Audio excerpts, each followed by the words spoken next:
Graça e paz, meus irmãos, que a graça do bom Deus esteja sobre a vida de todos vocês. Nós estamos aqui nesta manhã, mais uma vez, para realizarmos o nosso estudo matinal, no domingo, na nossa escola dominical, nesses dias de pandemia acontecendo via online. Essa escola dominical da Igreja Presbiteriana Filadélfia, em Planaltina de Goiás, e nós, por sermos uma igreja que primamos pelo estudo da palavra, nos reunimos com regularidade, com dedicação, para estudarmos a palavra do Senhor e meditarmos naquilo que o Senhor tem a nos dizer através dela. Então, o convite é para que você chame sua família, seus filhos, reúna todos para podermos estudar a Bíblia juntos. Temos estudado nos últimos 3, 4 domingos acerca da cosmovisão bíblica e, em específico, nesses últimos domingos, temos estudado acerca da cosmovisão bíblica, acerca da família. Então, é um tema muito importante, muito urgente e que deve ser compreendido por todos nós devemos buscar compreender à luz da palavra o que o Senhor Deus tem a nos dizer sobre a família. Então, chame a todos, convoque a sua família para que todos nós possamos estudar a Bíblia juntos. Para nos prepararmos para iniciar o nosso estudo, vamos fazer a leitura de Provérbios capítulo 3. Provérbios capítulo 3.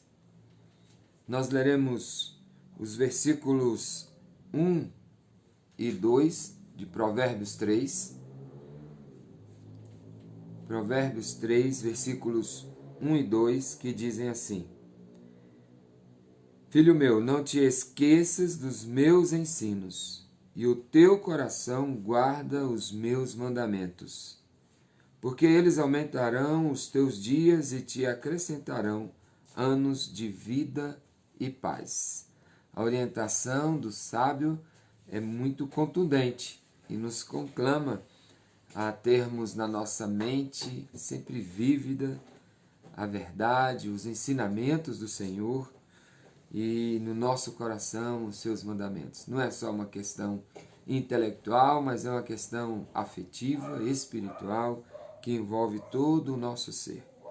E isso traz bênção para a nossa vida, para a nossa história. Então, devemos nos dedicar ao estudo da palavra, ao conhecimento dessa palavra, para que ela esteja na nossa mente e no nosso coração.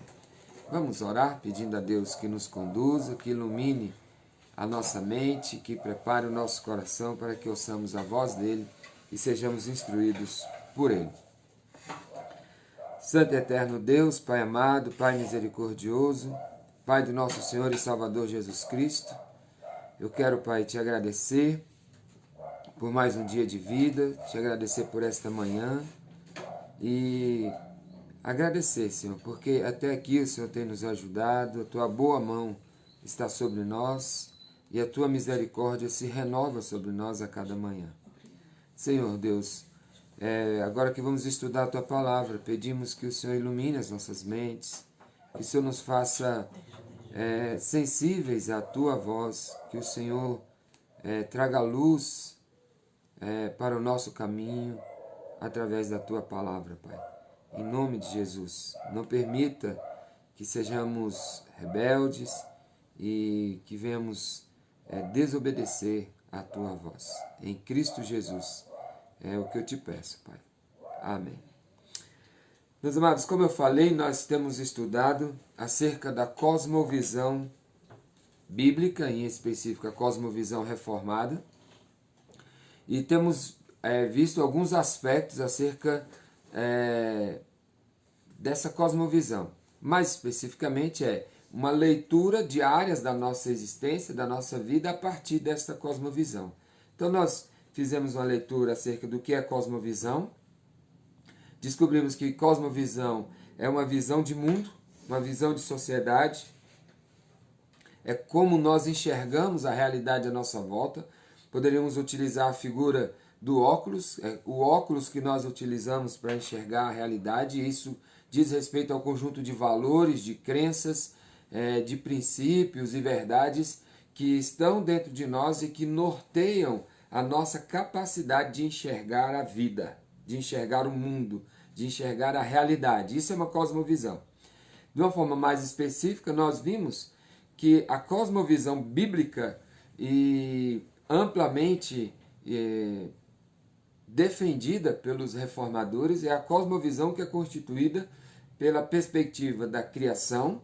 Entendemos que todas as coisas foram criadas por Deus, são sustentadas por Ele e tal, mas tudo foi criado. O segundo aspecto é o aspecto da redenção, da queda, é o aspecto do pecado. Nós olhamos para a palavra de Deus e olhamos para a nossa volta e entendemos que tudo está sob os efeitos do pecado. Agora sim, o terceiro aspecto é o aspecto da redenção. Deus tem o remédio para o pecado, e o remédio para o pecado tem nome, e o nome é Jesus Cristo. E aguardamos um desfecho maravilhoso para essa história, para essa existência, que nós entendemos que será a consumação. Ok? Então, nós entendemos a realidade a partir desses 4 aspectos. Então, rapidamente poderíamos dizer, quando temos um problema com alguém, digamos assim, só para dar um exemplo, eu tenho que entender que essa pessoa é uma pessoa criada à imagem e semelhança de Deus. Isso tem que nortear a forma com que eu vou me relacionar com ela, o que eu vou pensar acerca dela, como eu vou lidar com ela, os sentimentos que vou desenvolver em relação a ela. Mas eu sei que essa pessoa que cometeu um erro comigo e que temos um atrito um com o outro, é pecadora tanto quanto eu. Estamos sob os efeitos do pecado. Então, se fizemos mal uns aos outros, se machucamos uns aos outros, é porque somos pecadores, e isso é a expressão, infelizmente, do nosso pecado. Somos pessoas caídas. E por mais que nós creamos e tenhamos nascido de novo em Cristo Jesus, ainda temos resquícios do pecado em nós, ainda temos o hábito do pecado, e por isso enfrentamos problemas. O terceiro aspecto é de que Deus não nos deixou nessa situação. Ele enviou seu Filho para redimir o ser humano e toda a criação dos aspectos da queda. Então, nós cremos no aspecto da redenção. A redenção da parte de Deus para a morte, que é consequência do pecado. Aprendemos isso, e a redenção é Jesus Cristo, o Deus que se fez carne, o Deus que se fez um de nós, que nos substituiu na cruz do Calvário. E nós nos valemos desta redenção através da fé, e que é uma obra do Espírito Santo em nós. E estamos caminhando nesse mundo, peregrinando sobre a face da terra, enfrentando as lutas e as dificuldades do dia a dia, não numa vida sem rumo, em desespero, mas totalmente conduzidos num trajeto, num plano que Deus tem, e que esse plano é maravilhoso e se consumará para toda a eternidade. Então, não nos desesperaremos, não nos desanimaremos. Por quê? Porque temos a certeza de que Deus está conduzindo a história e ela terá um desfecho. Então, criação, queda, redenção e consumação. Vimos isso aplicado à igreja, a perspectiva da igreja, entendendo que a igreja é povo de Deus, mas que esse povo está quebrado, mas Cristo veio para resgatar, reunir esse povo peregrina sobre a face da terra, aguardando o grande dia de Cristo Jesus. E temos visto esta verdade aplicada também à família, E a família tem características muito interessantes e que nós precisamos entendê-las a partir dessa perspectiva, a partir da palavra de Deus. Então, vamos dar uma lida na palavra de Deus, vamos ver o que ela nos diz. Nós temos meditado acerca da família com base em Gênesis. Nós vamos ler Gênesis 1, capítulo 1, onde tem um relato, o primeiro relato da criação. Deus faz o projeto, no 26 ele planeja, e no 27 ele executa. Olha só, Gênesis 1, versículos 26 e 27, diz assim: Também disse Deus, façamos o homem à nossa imagem, conforme a nossa semelhança. Tenha ele domínio sobre os peixes do mar, sobre as aves do céu, sobre os animais domésticos, sobre toda a terra e sobre todos os répteis que rastejam pela terra. Então, Deus decidiu criar o homem. E no versículo 27, Deus criou o homem. Olha só, criou Deus, pois, o homem à sua imagem, a imagem de Deus o criou, homem e mulher os criou. Nós podemos dar um pulo ainda em Gênesis, no capítulo 2. Nós vamos ver no versículo 18, ele diz assim: Disse mais o Senhor Deus, não é bom que o homem esteja só, far-lhe-ei uma auxiliadora que lhe seja idônea.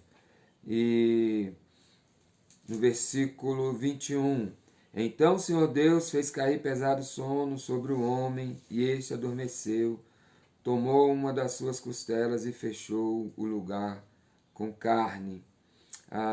No versículo 21, nós podemos perceber que o homem, criando o mandato de Deus de gerenciar ali a criação, os animais, ele olha para tudo à sua volta e percebe que não tem alguém que lhe correspondesse, alguém que tivesse a mesma figura, alguém que lhe olhasse nos olhos na mesma dignidade, ok? E ele olha, então Deus providencia essa pessoa, e através da lateral de Adão, ele tira uma das costelas e constitui a mulher, e o texto vai falar que Deus trouxe essa mulher e entregou a Adão. Adão olha, fica estupefato, certamente com a beleza, com aquilo ali que Deus fez, e ele fala: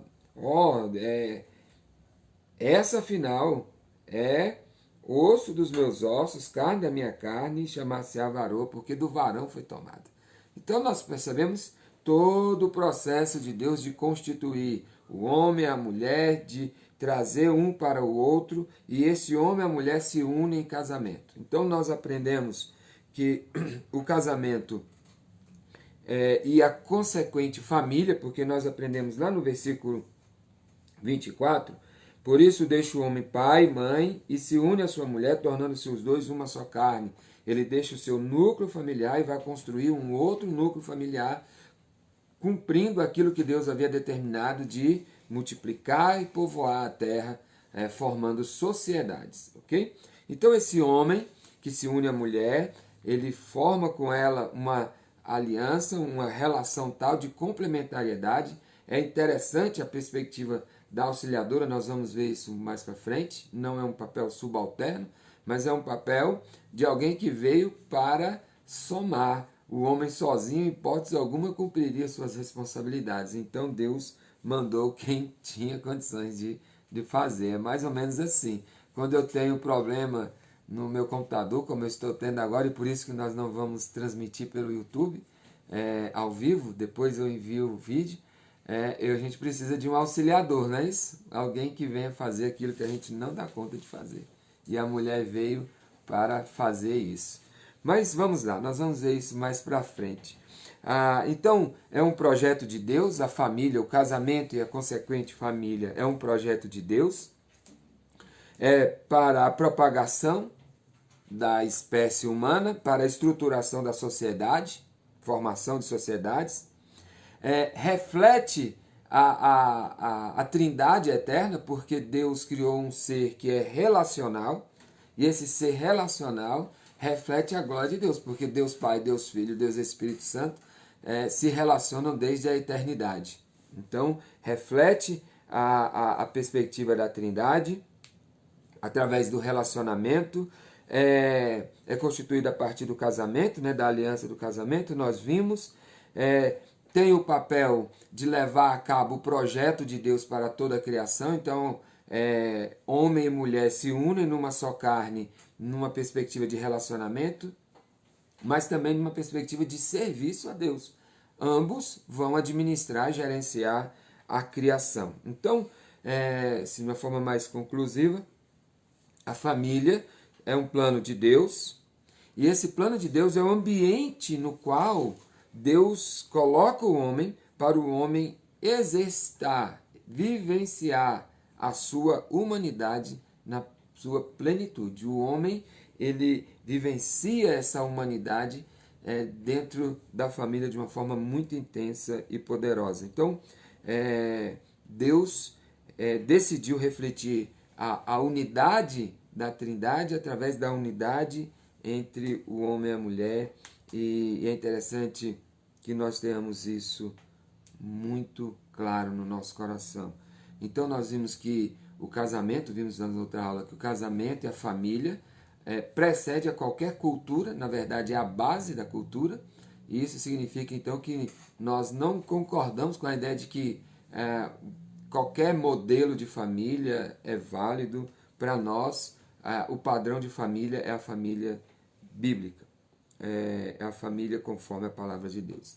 Só que nós vimos também, na semana passada, que esse projeto está quebrado, esse projeto ele está prejudicado por causa do pecado. O pecado humano afastou Deus, afastou o homem de Deus, o homem foge da presença de Deus.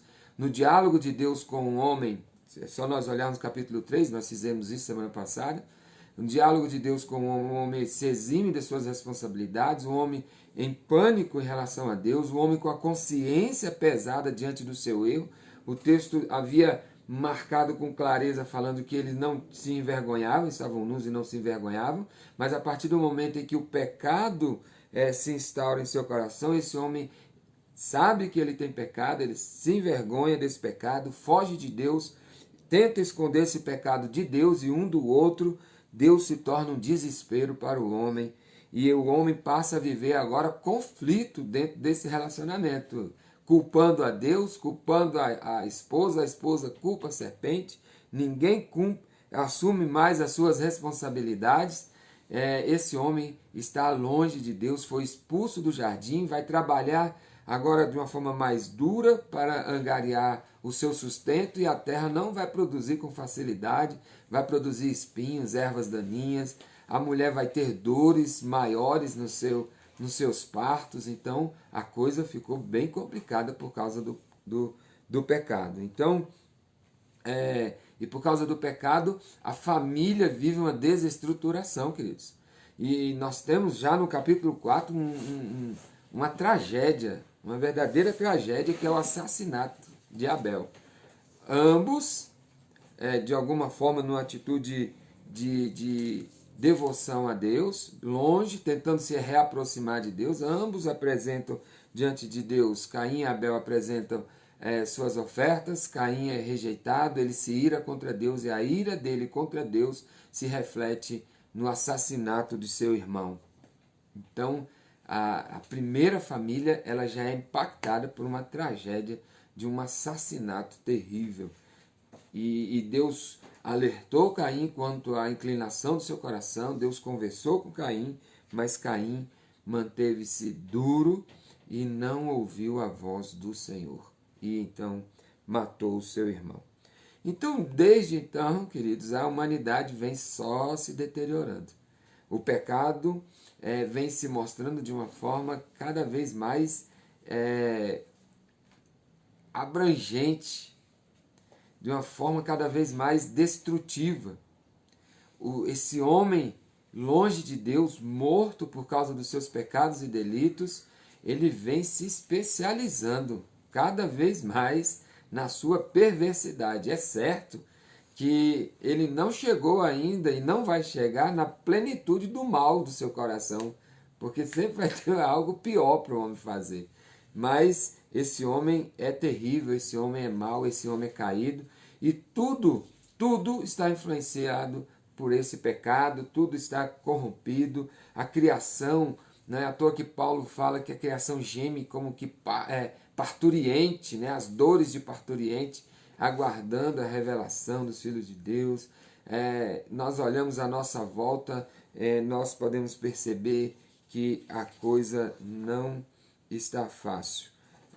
Só nós trouxermos ao coração aquilo que Paulo fala a Timóteo, no capítulo 3 da sua segunda carta a Timóteo, ele diz assim, 3 versículos de 1 a 5, 2 Timóteo 3, de 1 a 5. Sabe, porém, isto, nos últimos dias sobrevirão tempos difíceis. Então, pois os homens serão egoístas, avarentos, jactanciosos, arrogantes, blasfemadores, desobedientes aos pais, ingratos, irreverentes, desafeiçoados, implacáveis, caluniadores, sem domínios de si, cruéis, inimigos do bem, traidores, atrevidos, enfatuados, mais amigos dos prazeres que amigos de Deus, e tendo forma de piedade, negando-lhe, entretanto, o poder. Foge desses. Então, Paulo alertou de que a coisa iria ficar feia, e quando nós olhamos à nossa volta, nós sabemos que tudo isso aqui está se cumprindo. Nós vivemos uma época de inversão total, onde as pessoas têm chamado o mal de bem e o bem de mal, né? E é interessante que Isaías, há tanto tempo atrás, alertou acerca disso. Isaías 5, versículos 20 a 25, diz assim: ai dos que o mal chamam bem e ao bem mal, que fazem da escuridade luz e da luz escuridade. Põe o amargo por doce e o doce por amargo. Ai dos que são sábios aos seus próprios olhos e prudentes em seu próprio conceito. Ai dos que são heróis para beber vinho e valentes para misturar bebida forte, os quais por suborno justificam o perverso e o justo negam justiça.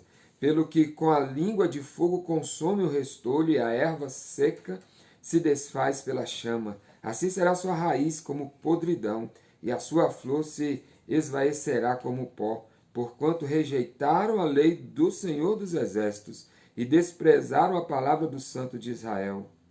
Por isso acende a ira do Senhor contra o seu povo, povo contra o qual estende a mão e o fere. Então, queridos, poderemos continuar lendo. Paulo faz um alerta muito contundente em Romanos capítulo 1. Abre a sua Bíblia em Romanos capítulo 1. E nós vamos entender a raiz de toda a problemática que nós temos vivido nos nossos dias e, sobretudo, dentro das nossas famílias. Romanos capítulo 1. Nós vamos ler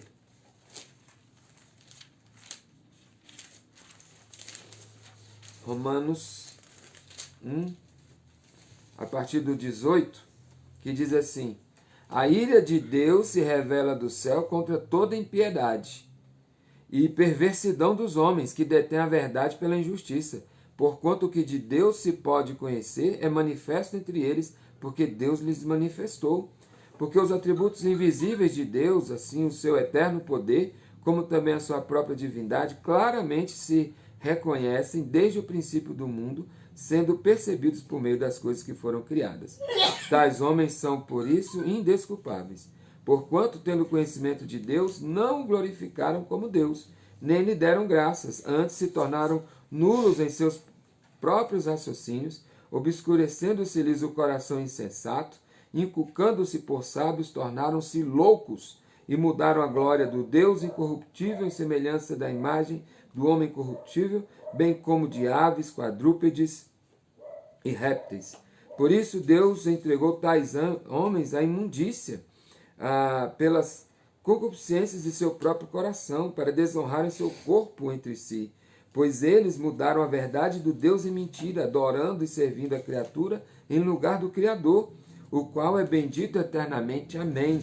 Por causa disso os entregou Deus a paixões infames, porque até as mulheres mudaram o modo natural de suas relações íntimas por outro, contrário à natureza. Semelhantemente, os homens também, deixando o contato natural da mulher, se inflamaram mutuamente em sua sensualidade, cometendo torpeza homens com homens e recebendo em si mesmos a merecida punição do seu erro. Então, meus amados, nós estamos diante deste quadro. E esse quadro de rebelião contra Deus promove a inversão. O homem que fora criado para viver com Deus, está longe de Deus, para viver e obedecer a Deus, ele agora está em rebelião contra Deus. Ele que foi criado para adorar e ter intimidade com Deus, ele agora é ímpio e está longe de Deus, adorando a criatura, adorando a si mesmo. E esse homem criou todo um estilo de vida de rebelião, de pecado. E esse estilo de vida está estampado na família. Infelizmente. É por causa dessa rebelião que surgiu a rebelião contra o padrão de família da palavra de Deus. Nós vimos isso. Pessoas que, de forma acadêmica, às vezes de forma empírica, de forma muito por causa das suas experiências pessoais ou por causa da sua própria rebelião contra Deus, contra os padrões criacionais, simplesmente se rebelam e deixam de fazer o que é certo e começam a se levantar contra o que Deus criou. Então, nós vamos ver declarações do tipo, olha só, a família deve ser compreendida enquanto fenômeno histórico e sociocultural que se manifesta de acordo com o espaço e com o tempo. Não, nós não cremos nisso. Nós cremos que a família tem um padrão bíblico que vem de Deus. Não é a sociedade que cria. A sociedade deturpa, distorce o que Deus criou. Olha só esta. Vimos isso semana passada, só estou relembrando. Devemos deixar de lado o conceito de estrutura nuclear que se define como família composta por pai, mãe e filhos, cujas suas relações têm como base a hierarquia, a subordinação, com a figura masculina no topo das relações desiguais. A leitura é desonesta, intelectualmente desonesta, e simplesmente como reflexo do que está distorcido. Então, há um abandono da perspectiva da família que tem o pai com a responsabilidade de cuidar, de lidar. Então, se rebela contra isso, contra a figura masculina, se rebela e distorce a figura do homem e da mulher. Olha só essa, nós vimos também. É preciso ter em mente que cada família constitui um universo específico e possui um próprio sistema de relações. Portanto, a constituição de uma família torna-se diferente uma da outra. É claro que cada família se relaciona de uma forma diferente, mas a constituição nós sabemos muito bem qual é. 4. Não há família errada, toda família é normal, independentemente se existe pai ou mãe, ou ambos, se existem ou não crianças. Então, não é o ideal de família, não é a perspectiva de família. Essa é mais explícita. Uma família pode ser constituída por qualquer número de combinação de pessoas, heterossexuais, homoafetivos, que partilham suas vidas de modo íntimo. Então, limita a família à perspectiva meramente relacional. Diante disso, é necessário dizer que não há um modelo único correto normativo de família. E a palavra de Deus é muito clara quanto a isso. Então, tudo isso é reflexo do quê? Da rebelião do homem contra Deus. O último aspecto que eu gostaria de citar.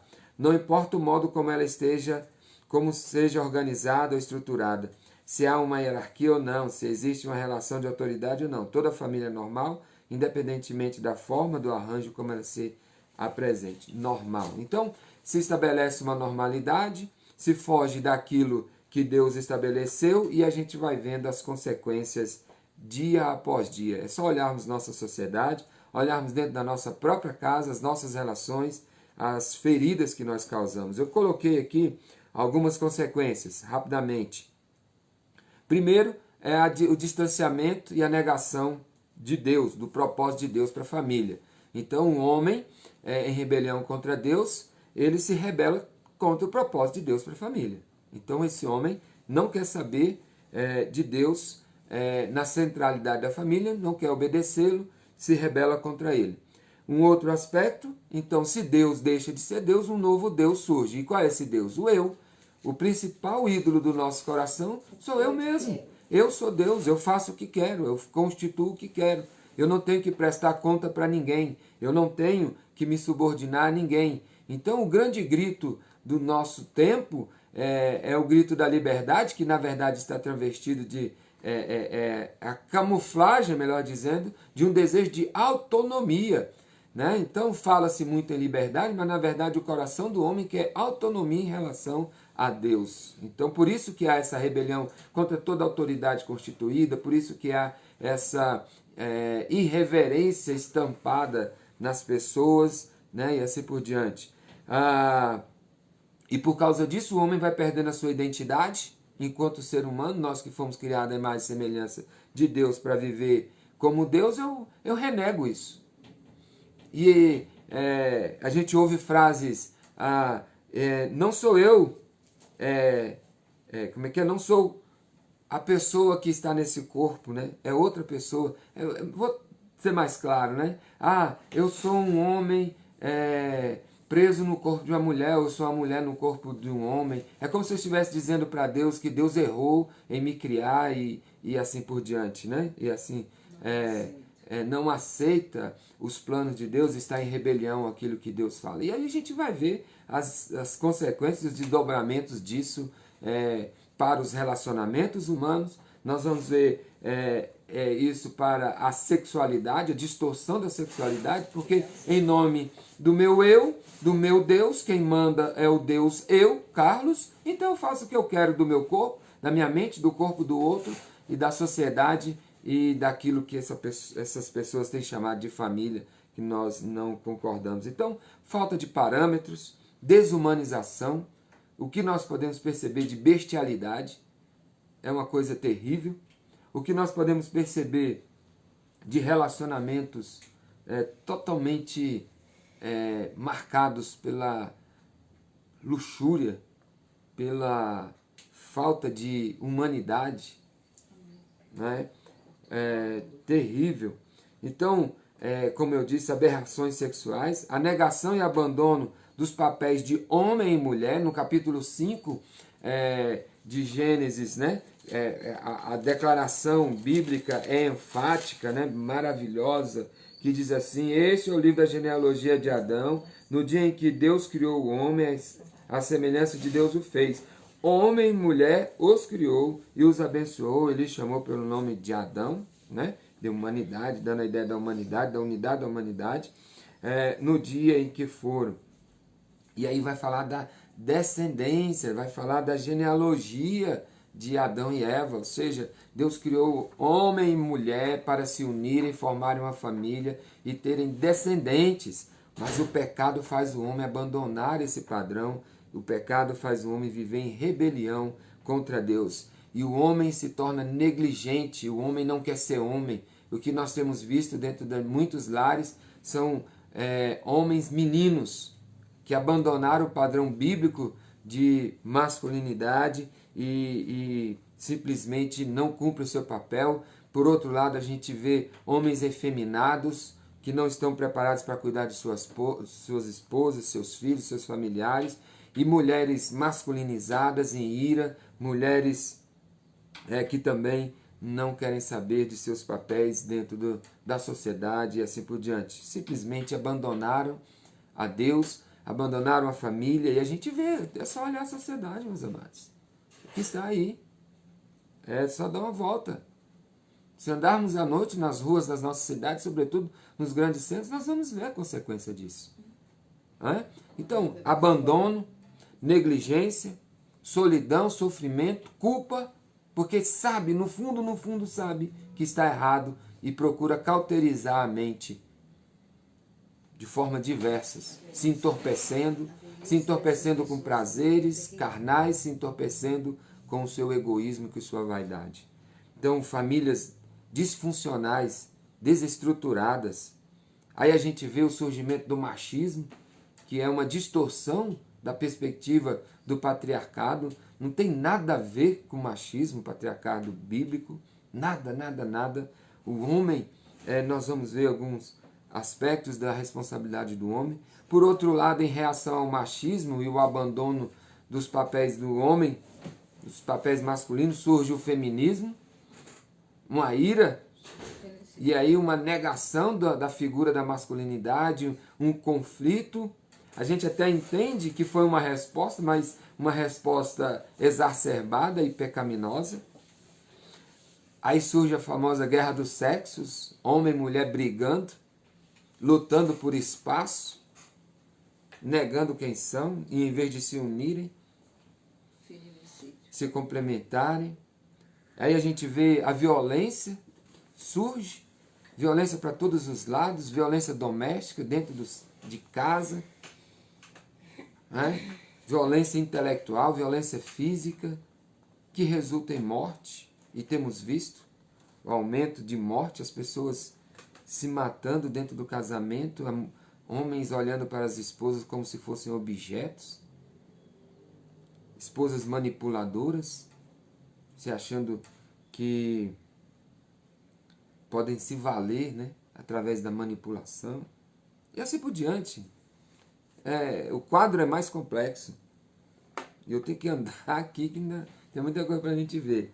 Então, nós estamos vendo essa característica, disfunção das relações humanas. Então, a competitividade, o adultério, a falta de fidelidade, a quebra da aliança, relações que não são relações bíblicas e que são, na verdade, fruto de uma mente cauterizada, relações homoafetivas, bi, tri, sei lá, nem sei, tem quase o alfabeto todo agora para caracterizar. Pelo amor de Deus, meus amados, entendam bem, as pessoas têm o direito de querer ser o que quiserem, mas eu tenho o direito de, à luz da Bíblia, fazer a leitura do que está acontecendo, e a leitura é esta: é abominação. Todo esse quadro é abominação diante de Deus. Não significa que seremos violentos com as pessoas que pensarem diferente de nós, que abandonaremos essas pessoas e que assim por diante. Nada disso. É só um olhar diferente. Nossa cosmovisão é a cosmovisão bíblica. Então estamos olhando a partir da palavra de Deus e não temos que nos envergonhar disso. Então, olhamos para a nossa volta bestialidades de todo tipo. Okay? Então não sou eu que estou cunhando isso, é a palavra de Deus, e como eu creio que ela é a verdade, então eu a defendo. Né? Então a forma de educar os filhos, né? De forma irresponsável, os filhos são incentivados de uma forma a simplesmente extravasarem sua autonomia, assim por diante. Não. E as consequências são grandes, nós sabemos muito bem. Então, corrupção do corpo, da mente, corrupção moral, corrupção relacional, corrupção afetiva, corrupção da sociedade como um todo. É só nós olharmos o que está à nossa volta. Ponto. Mas Deus não nos deixou nesta situação. Ele provê a solução. E como nós sabemos, criação, queda, redenção. A redenção é o conserto de Deus para o estrago que foi causado pelo pecado.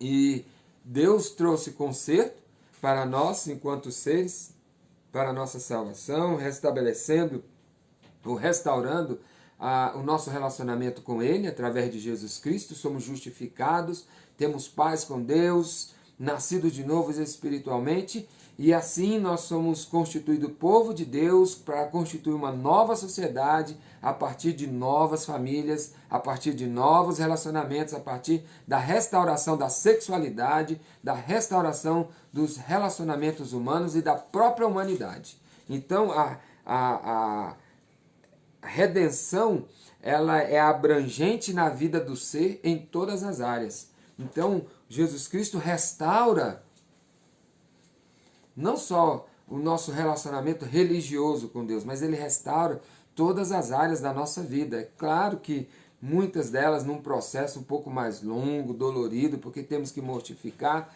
a nossa carne, mas a partir do momento em que nascemos de novo, por obra do Espírito Santo, temos condições de viver em novidade de vida, de viver uma nova realidade, de viver uma nova família, de viver um novo padrão de sociedade. Deus, como Paulo diz, né, em Gálatas 4, versículos 3 e 4, assim também nós, quando éramos menores, estávamos servilmente sujeitos aos rudimentos do mundo, ou seja, estávamos escravos, sujeitos a todo esse padrão nefasto que nós estamos vendo aqui. Vindo, porém, olha o que Paulo nos fala, a plenitude do tempo, Deus enviou seu Filho, nascido de mulher, nascido sobre a lei. Então Deus, de forma graciosa, envia Jesus Cristo para trazer o conserto.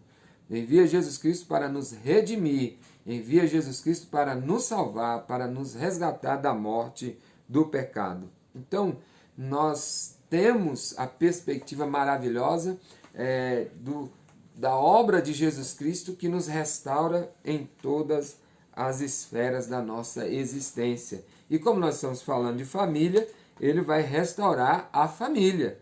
Né? Ele vai restaurar a família em todos os seus aspectos. Então, para que nós possamos meditar um pouco sobre isso, abra sua Bíblia em Efésios. Efésios capítulo 5.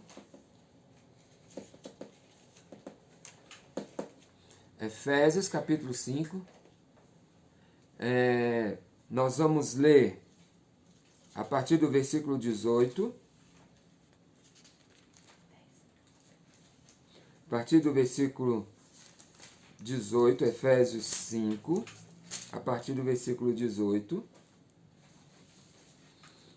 Vamos, aqui Paulo vai nos dar algumas características. Nós sabemos que Efésios ele é dividido num aspecto mais doutrinário, e explicando todo o processo da eleição, salvação, como que Deus salva, Deus agindo, graciosamente salvando e constituindo aqueles gentios e judeus num só povo, tal, e assim por diante.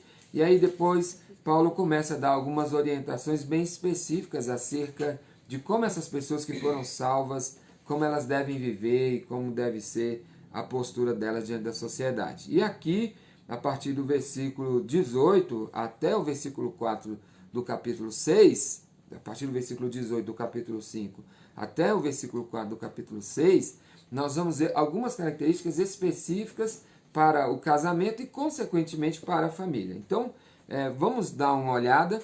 Na medida em que nós formos lendo o texto, nós vamos refletindo acerca do que Paulo está querendo nos dizer e nos diz para a família nesta manhã. Então, o primeiro aspecto que nós vamos ver aqui está entre os versículos 18 e o versículo 20, onde Paulo diz: E não vos embriagueis com vinho, no qual há dissolução, mas enchei-vos do Espírito, falando entre vós com salmos, entoando e louvando de coração ao Senhor, com hinos e cânticos espirituais, dando sempre graças por tudo a nosso Deus e Pai, em nome do nosso Senhor Jesus Cristo.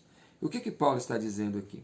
Paulo está falando que esta comunidade, esta nova comunidade que nasce a partir de Cristo Jesus, da nova vida em Cristo Jesus, da salvação que Jesus Cristo trouxe, essa comunidade, ela tem Deus na sua centralidade.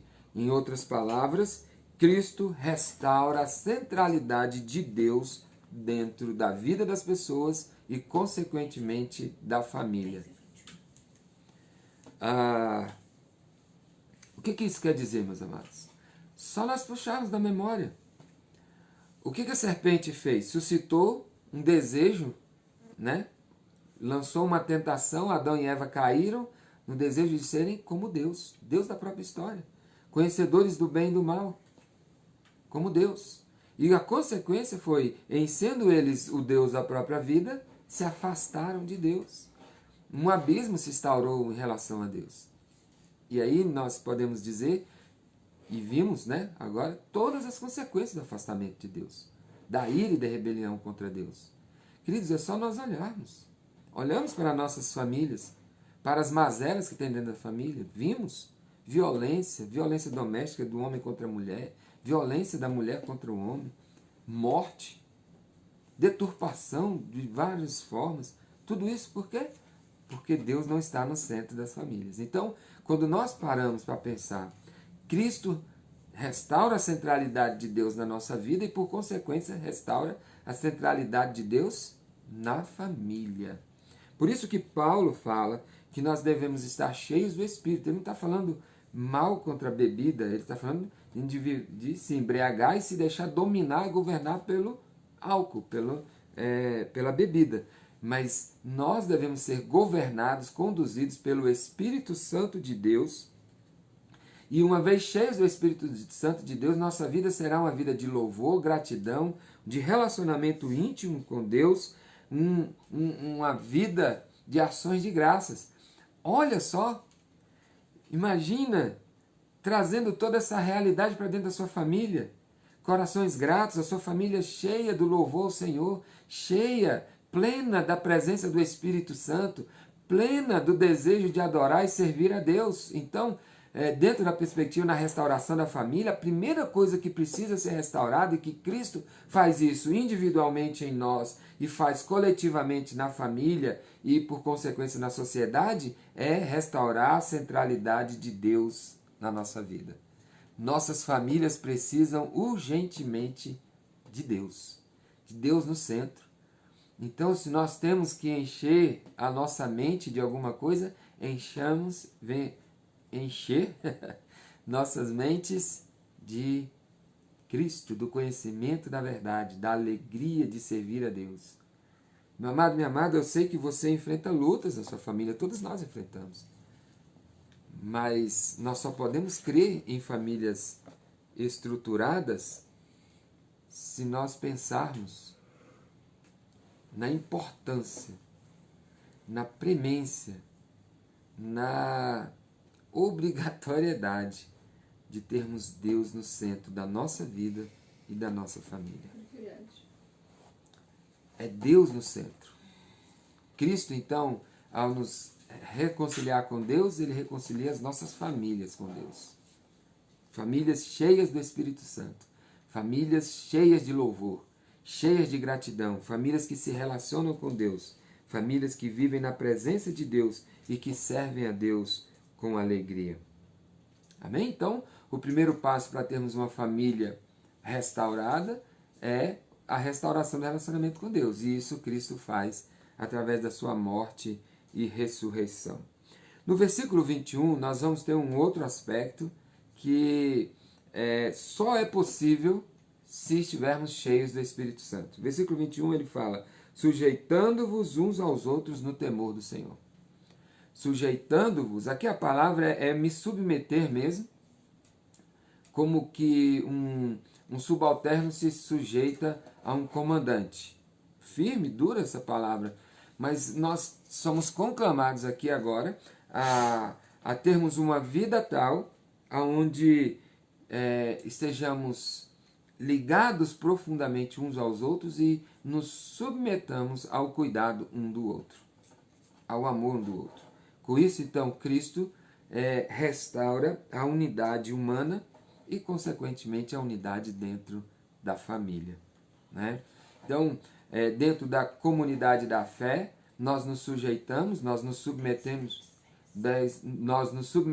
uns aos outros, ao cuidado um do outro, nós entendemos e somos levados a entender a partir do que Paulo nos fala, de que nós devemos ser humildes, servos uns dos outros, devemos ofertar aos outros, não a nossa arrogância, a nossa vaidade e assim por diante, mas ofertamos para o outro a atitude de servos. Então nós nos submetemos no Senhor, cheios do Espírito Santo. O Espírito Santo de Deus habitando nossos corações nos capacita a nos submetermos em amor uns aos outros. Isso restaurando então o relacionamento que devemos ter. O pecado nos afasta uns dos outros. O pecado, o pecado faz com que nós busquemos sujeitar uns aos outros. O pecado faz com que nós venhamos competir. O pecado vem fazer com que nós olhemos para o outro como alguém a ser derrotado, como alguém a ser subjugado, como alguém a ser colocado debaixo do meu pé. O que importa é que o meu nome cresça, o que importa é que eu tenha o domínio e o controle das situações. É isso que o pecado faz conosco. Mas o Evangelho que nos resgata, nos faz humilde e nos conecta em amor, numa atitude de submissão, numa atitude de cuidado mútuo uns dos outros. Eu me submeto ao meu irmão, às pessoas à minha volta. Isso na família é importantíssimo, queridos. Se submeterem ao cuidado. Os filhos se submetem são sujeitos ao cuidado dos pais, e mais lá na frente os pais devem estar sujeitos ao cuidado dos filhos, não é assim? A esposa se sujeita ao cuidado do marido, o marido se sujeita ao cuidado da esposa. Paulo vai falar que dentro de um casamento o corpo do marido não lhe pertence mais, assim como o corpo da esposa. Então é uma relação diferente. Novos relacionamentos surgem a partir do momento em que Cristo restaura a nossa relação com Deus, porque Ele vai restaurar a nossa relação com o próximo. Não será mais uma relação conflitiva, beligerante, não será mais uma relação de intriga e de guerra, mas de conciliação, de cuidado, de submissão, de serviço, um servindo ao outro. E é interessante que Paulo continua e ele vai dar agora uma figura muito rica para o casamento e, consequentemente, para a família, onde ele vai explicar a relação do marido com a esposa, da esposa com o marido, e no versículo 32 ele diz: grande é este mistério, mas eu me refiro a Cristo e à igreja. Então Paulo ele vai estabelecer agora o verdadeiro significado da relação conjugal, que trará um verdadeiro significado para a família. Essa relação, ela encontra significado na relação de Cristo com a igreja. Cristo com a igreja, queridos. O padrão de família não é outro, senão o padrão do relacionamento de Cristo com a sua noiva. E dentro dessa perspectiva, nós devemos olhar e buscar nesse relacionamento como deve ser a vida na família, sobretudo a vida conjugal, que vai influenciar toda a vida familiar. Não é assim que acontece?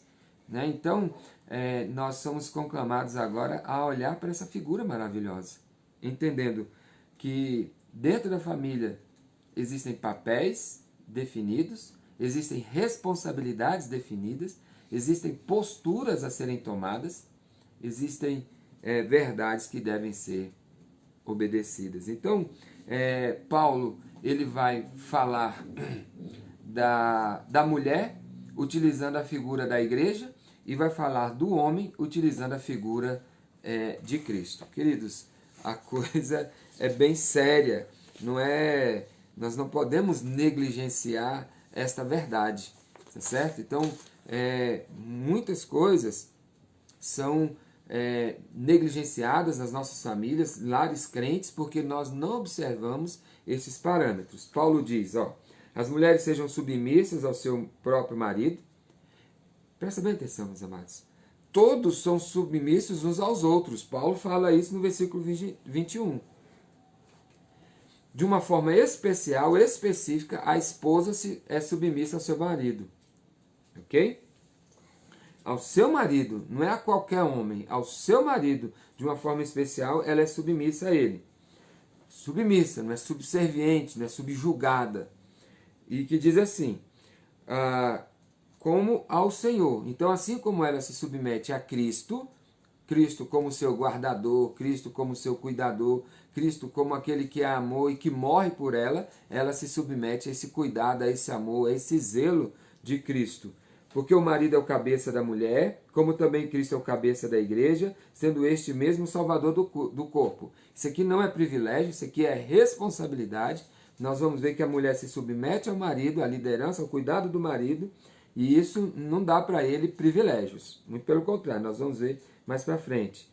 Como, porém, a igreja está sujeita a Cristo, assim também as mulheres estejam em tudo submissas ao seu marido. Então, o padrão é a relação da igreja com Cristo. Nós vamos ver isso de uma forma mais específica. Meus amados, quando Paulo fala isso, ele não está falando de uma diferença de dignidade entre as pessoas.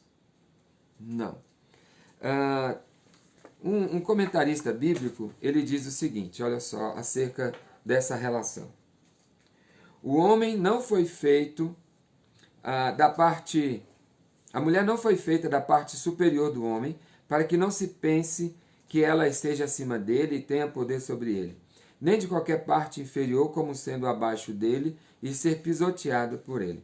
mas fora do seu lado e de uma de suas costelas, que ela poderia parecer igual a ele, e de uma parte perto do seu coração e sob seus braços, para mostrar que ela deveria ser carinhosamente amada por ele e estar sempre sob o seu cuidado e proteção. É essa a perspectiva, meus amados. Não é a perspectiva de alguém que é de menor importância. Já falei da perspectiva da auxiliadora. A auxiliadora é aquela que vem fazer aquilo que o homem não conseguiria fazer por si só e sozinho. Ela se une ao homem na tarefa da humanidade diante de Deus. Deus é o nosso auxiliador. Vários textos do Antigo Testamento nos apresenta Deus como nosso auxiliador. E assim a mulher é apresentada ao homem como auxiliadora, ok? Então, é alguém que vem para socorrer, é alguém que corresponde, é alguém que olha nos olhos de mesma dignidade. Então, nós temos que entender que a ideia é de sermos, da mulher ser submissa ao cuidado, ao zelo do seu marido e não de subserviência, né? É uma sujeição humilde, sábia, amorosa e esperançosa. É no Senhor. É por causa de Cristo que a mulher se submete ao cuidado do seu marido. Não é nem pelo próprio marido. É crendo que ele vai ser como Cristo na vida dela e entendendo que o projeto de Deus é maravilhoso. Por isso ela se submete ao seu marido. Ah, mas o marido é isso, é aquilo. Nós estamos falando, nós já vimos os efeitos da queda, nós estamos falando dentro do padrão restaurado por Cristo Jesus, de um lar cheio do Espírito Santo que vive numa atitude de gratidão, louvor diante de Deus, de um lar abençoado e restaurado por Deus. Nós estamos falando desse lar, onde as pessoas experimentam a submissão mútua umas às outras e a mulher de uma forma especial se submete ao cuidado do seu marido, não porque ela seja inferior intelectualmente, nada disso. É porque ela se submete entendendo que o seu marido tem uma responsabilidade, ela tem outra responsabilidade e que Deus planejou esse caminho para o bem de todos. Um lar sem liderança, um lar diluído é um lar fadado à destruição, sem ordem e bagunçado. Então, nós vamos ver que essa submissão é nos limites do amor, que é em Cristo. Cristo amou a igreja, né? É nos limites do amor. Essas condições de submissão são propiciadas por Cristo através do Espírito Santo, por meio da palavra. Então, a mulher confia em primeiro lugar em Cristo, e porque confia em Cristo, ela passa a confiar no seu marido. Por outro lado, as responsabilidades do marido são grandes, muito grandes. Como eu falei, quanto maior a responsabilidade, maior é o esforço. O esforço do homem é simplesmente de ser como Cristo na vida da sua esposa. Queridos, não é ser o redentor da vida dela, só Cristo faz isso. Mas é ser o cuidador, é ser o zeloso, aquele que ama incondicionalmente a sua esposa, que dá a vida por ela, que mata e morre por causa da sua esposa. É o homem que olha para sua esposa, entende sim as suas fragilidades, e em vez de utilizar as suas fragilidades, esse homem também tem as suas, mas ele, em vez de usar as fragilidades da esposa para manipulá-la, maltratá-la, muito pelo contrário, ele se esmera em cuidar dela. Estabelece um jardim para protegê-la, guardá-la. Então, meus amados, nós estamos diante de grandes responsabilidades. Então, dentro da família, nós vamos ver que tem papel de homem, papel de mulher. Existe a figura masculina, feminina. Não existe outro padrão. A Bíblia não aceita nada além disso. Essa mulher, ela olha e entende que ela tem um papel de unir-se ao marido e juntos caminham dentro de um projeto de Deus.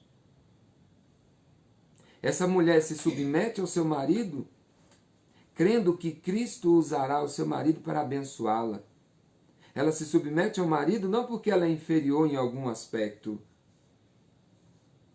mas ela é igual que olha nos olhos. E o marido olha para sua esposa e como Cristo amou a igreja, ele ama a sua esposa. Ele ama e cuida dela. Se for preciso, dar a vida por ela. Então, se nós olharmos para o padrão da liderança de Jesus Cristo, esse é o padrão da liderança do marido dentro de casa.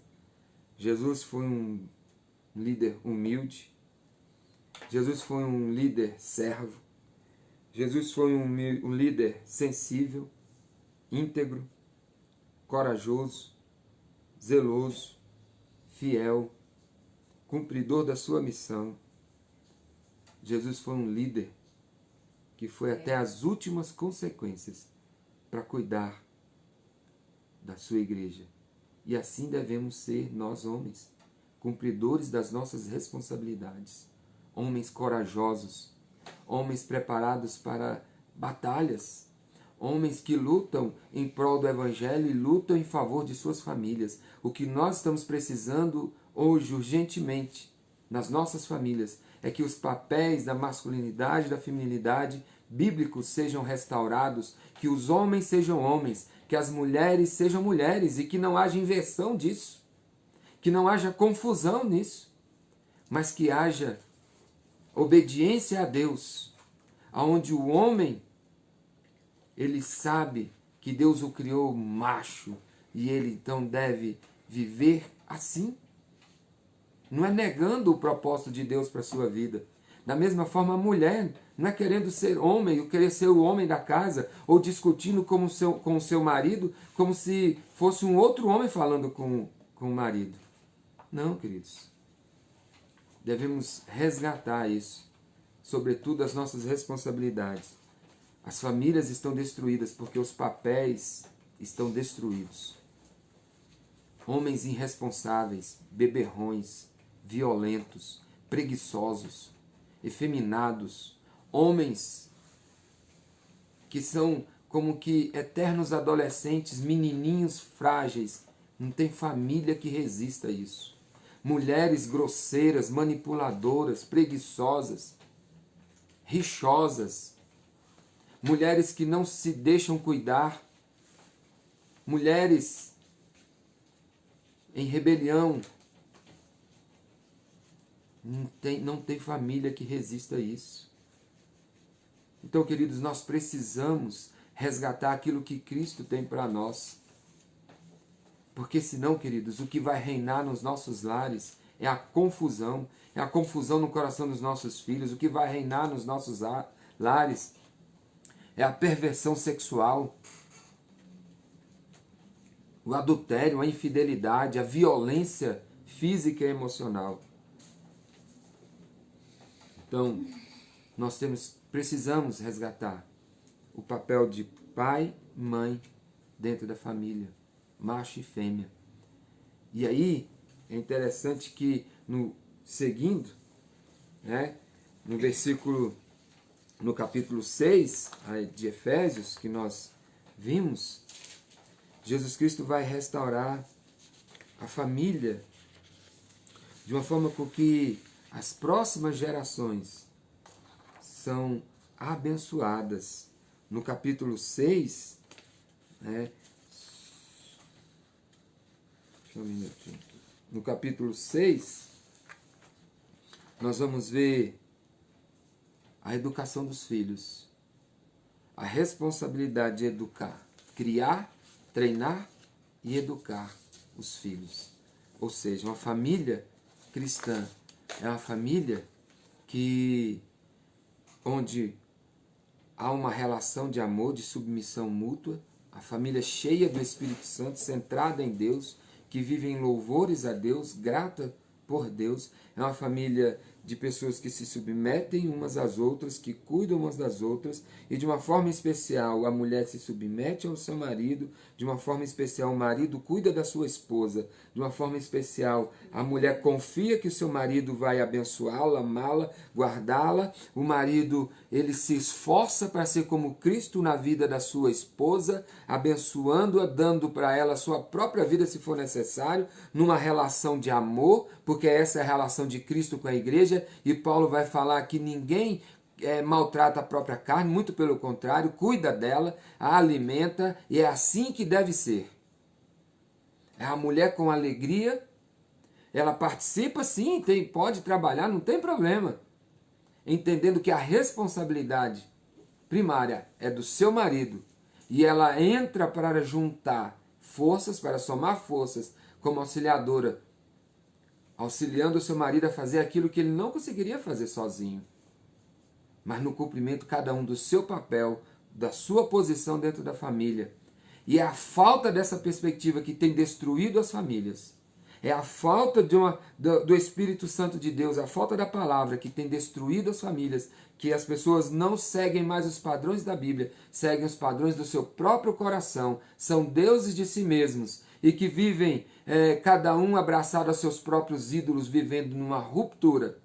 E em vez de cuidarem uns dos outros, vivem em competição, vivem o abandono, vivem a miséria, vivem o sofrimento. E por isso que muitos casamentos e muitas famílias são fonte de desespero, porque não tem Deus.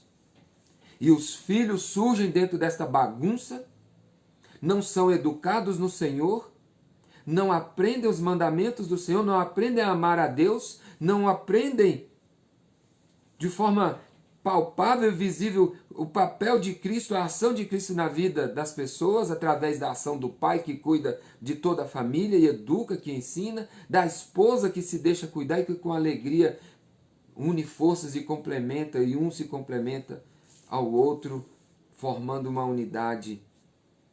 Os filhos crescem cheios de ira, muitos são abandonados, largados, muitos vivem o desespero de estarem sozinhos em lares cheios de confusão. Mas Cristo veio restaurar.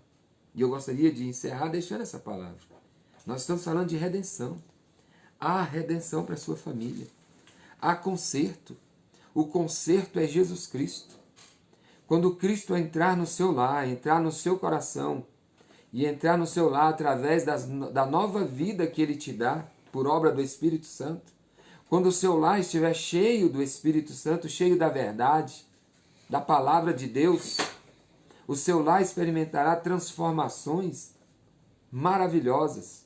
O seu lar experimentará uma nova realidade de maridos responsáveis, zelosos, amorosos, românticos, por que não dizer isso?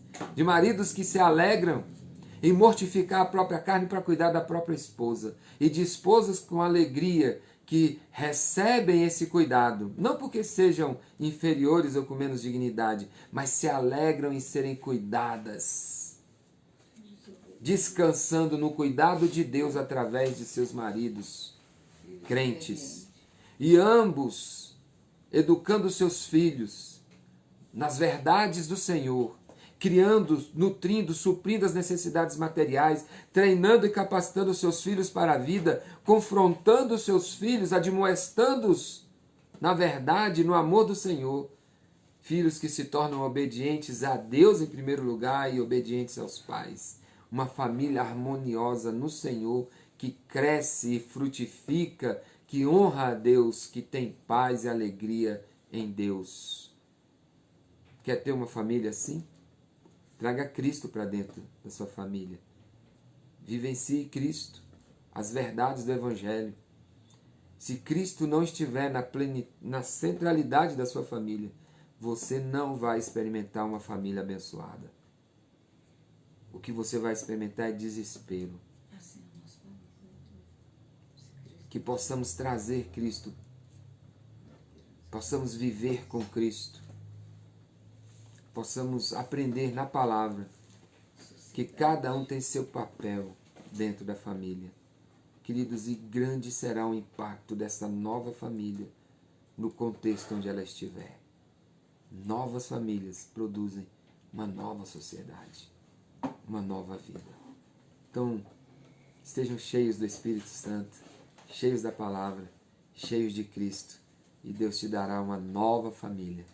Uma família abençoada, abençoadora, de maridos que são como Cristo na vida de suas esposas, de esposas que se deixam amar e cuidar pelos seus maridos, e de filhos abençoados, educados nas verdades do Senhor e que viverão para a glória do Senhor. Vamos orar? Senhor Deus, Pai misericordioso, eu quero te agradecer, Senhor, mais uma vez por esse dia. Amém. E agradecer, Senhor, pela liberdade que temos de meditar na Tua Palavra. Faz, ó Pai, que essa palavra seja viva dentro de nós, que ela venha orientar e nortear nossos passos. Senhor Deus, venha habitar os nossos lares. Que de fato exista um altar para o Senhor em nossas famílias. E que de fato, Pai, cheios do Espírito Santo, venhamos viver o padrão do Senhor para a família. Sabemos que o Senhor tem um conserto para a nossa família, que não existe família que não possa ser restaurada pelo Senhor.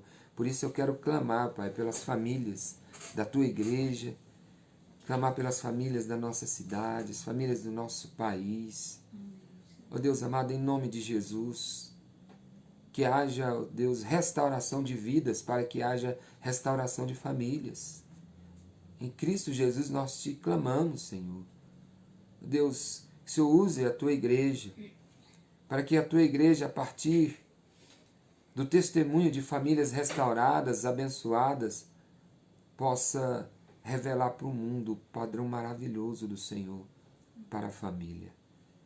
E que o mundo não viva no engano, mas que seja iluminado por Tua verdade. Ó Deus, abençoe os lares das pessoas que estão nos ouvindo, daquelas que ainda virão ouvir, que todos possam aprender no Senhor, descansar no Senhor e buscar no Senhor novos padrões, novas verdades para as suas famílias. Restaura os relacionamentos de casamento, os relacionamentos dos pais, dos filhos. Restaura, Senhor, o relacionamento dos familiares, na família mais ampla. Que, ó Deus, possamos viver famílias abençoadas. Abençoe, Senhor, nossa nação. Abençoe nosso povo. Abençoe a Tua igreja. Em Cristo Jesus, nós te oramos, Pai. Amém. Meus amados, perdoe, prolongamos um pouco mais. O assunto é empolgante, tinha bastante coisa para falar, tivemos que dar uma acelerada no final. Mas na semana que vem nós vamos ver o último aspecto acerca da família, que é a perspectiva da consumação. Então nós sabemos que a família é um projeto de Deus, que infelizmente ela está quebrada por causa do pecado, mas ela é restaurada, redimida em Cristo Jesus, mas que ainda enfrenta problemas, mas está caminhando para um fim, para um desfecho maravilhoso. Então semana que vem nós vamos ver esse aspecto, é um aspecto mais pautado na esperança para produzir perseverança em nossos corações. Nós não teremos o culto presencial na igreja, assim como não tivemos a escola dominical. Ainda hoje nós teremos a transmissão de uma mensagem bíblica pelo YouTube, pelo Facebook. Espero eu conseguir configurar para sairmos também pelo YouTube. Estamos meditando em Romanos 8, as fontes, o fundamento da nossa segurança. Nós vamos meditar, continuar meditando, Romanos 8. E não falte, reúna a sua família, às 19h30 nós vamos estudar a Palavra de Deus. A Igreja Presbiteriana Filadélfia, ela não está reunida na igreja, no prédio, mas ela é uma igreja unida em torno da Palavra, da presença de Cristo, na comunhão do Senhor. Tá bom? Então, que Deus te abençoe, que Deus abençoe seu dia, este que é o dia do Senhor. Se prepare para logo mais à noite você receber a instrução da Palavra de Deus e você e sua família serem edificados para a honra e glória do nosso Senhor. Deus abençoe seu dia.